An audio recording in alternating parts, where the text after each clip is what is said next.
ভাৰতবৰ্ষৰ ভিতৰতে এটা উন্নত অঞ্চললৈ ৰূপান্তৰ হ'ব, তাত মোৰ কোনো সন্দেহ নাই। শ্ৰদ্ধাৰ ৰাইজ, বিটিআৰ চৰকাৰৰ লগতে অসমৰ ৰাজ্য চৰকাৰেও বড়োলেণ্ডৰ উন্নয়নৰ বাবে কাম কৰি আহিছে।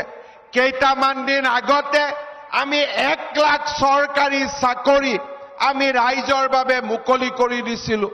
বড়োলেণ্ডৰ হাজাৰ হাজাৰ লৰাই পুলিচৰ কামাণ্ডো বেটেলিয়নৰ পৰা পুলিচৰ বেটেলিয়নৰ পৰা তেওঁলোকে চৰকাৰী চাকৰি পাবলৈ সক্ষম হৈছিল।